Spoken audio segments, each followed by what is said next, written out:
الحمد لله والصلاة والسلام على رسول الله وعلى آله وصحبه ومن والاه. أما بعد, respected viewers, Assalamu alaikum wa rahmatullahi wa barakatuh, and welcome to this new lesson of the explanation of the book of Salat.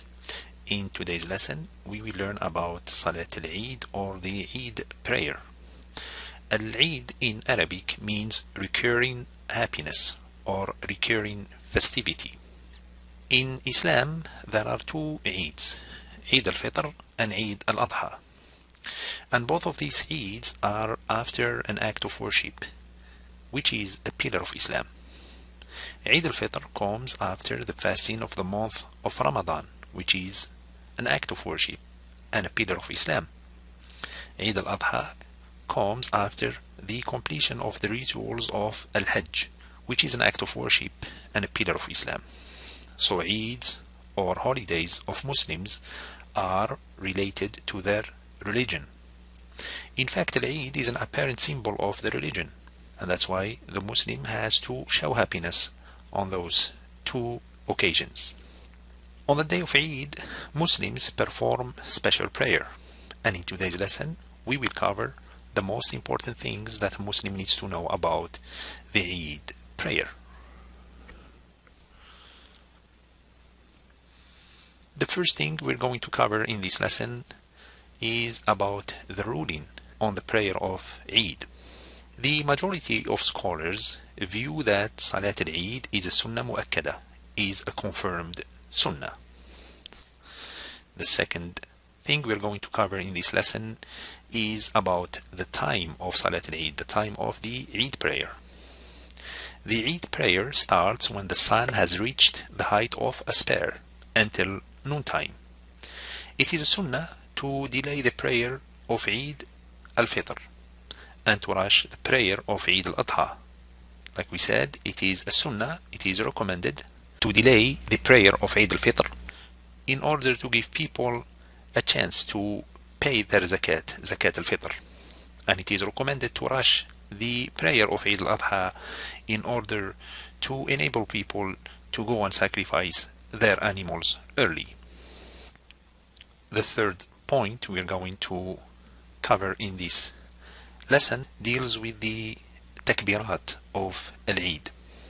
It is a Sunnah to pronounce takbirat al-Eid from the setting of the sun on the night of the Eid until the Imam comes to perform Salat al-Eid.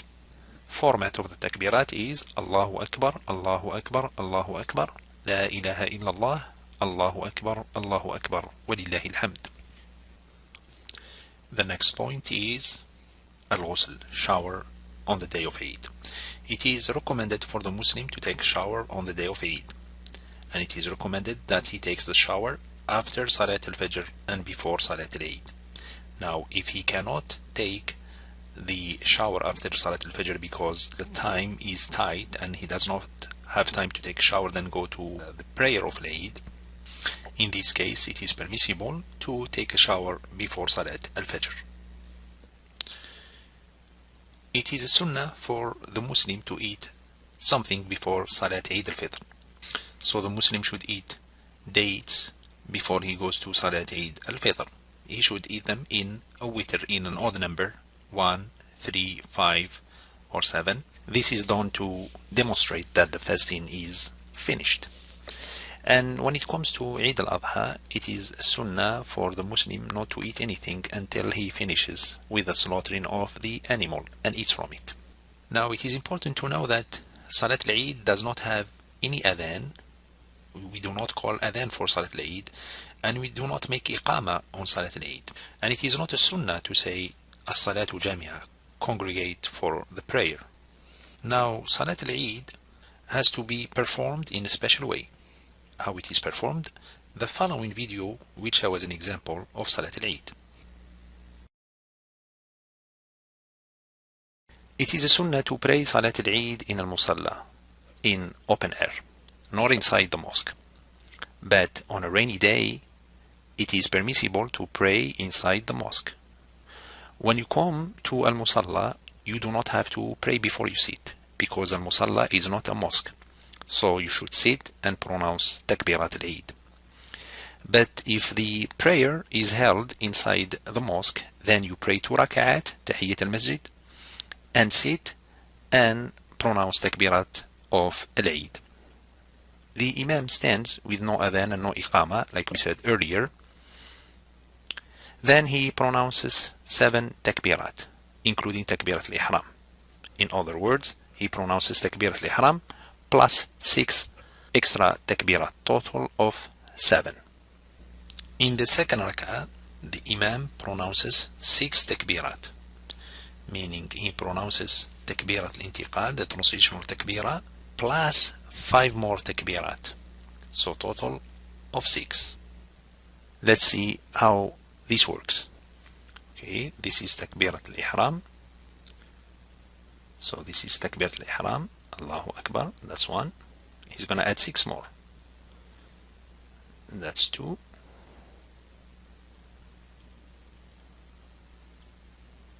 This is the third takbirah. The fourth takbirah, and he should pronounce this takbirat loud as well.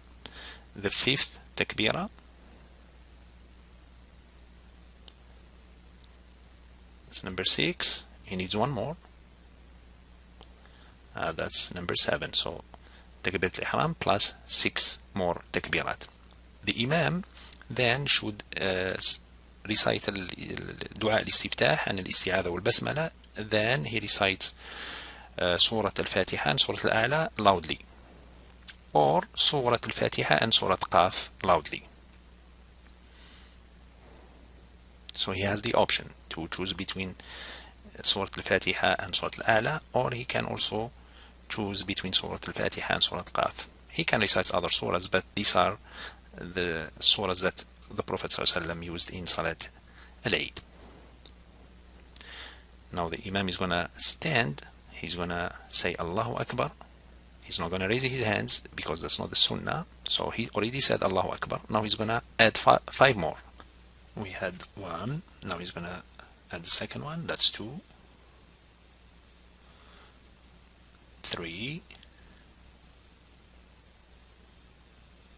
4, and 5. So 5 plus the takbir of intiqal, that's 6. Now the Imam should recite Surah Al-Fatiha. For Surah Al-Fatiha is mandatory, is rukn, and Surah Al-Ghashiyah. Or he can recite Surah Al-Fatiha and Surah Al-Qamar. So if he recited in the first rak'ah Surah Al-A'la, then in the second rak'ah he recites Surah Al-Ghashiyah. But if he recited Surah Qaf in the first rak'ah, in the second rak'ah he recites Surah Al-Qamar. The Imam is going to make his tashahud soon.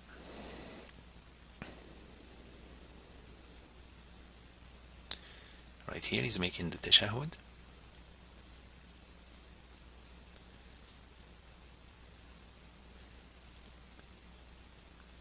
Then he makes the taslim.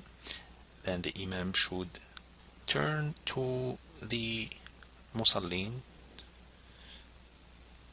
and deliver khutbat al-Eid. And khutbat al-Eid, he does not need a minbar, as we mentioned earlier.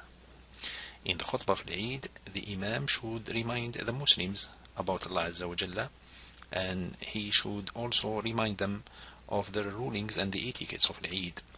At the same time, it is a sunnah for the Imam to address the women on the khutbah of al-Eid and remind them of Allah Azza wa Jalla and encourage them to spend from what Allah Azza wa Jalla has provided for them. And with that, the Eid prayer is finished. After the Salat is finished, it is permissible for Muslims to congratulate one another. Sahaba radiallahu anhum, when they used to meet one another on Eid, they used to say to one another, تَقَبَّلَ اللَّهُ مِنَّا وَمِنْكُمْ, meaning, may Allah accept the good deeds from us and from you as well. It is also permissible to say Eidukum Mubarak, or any good words that bring joy and happiness to your brother or your sister, the Muslim. When you leave the Eid prayer, you should use a different route. So if you came from one route to the Salat, then you should go back from a different route.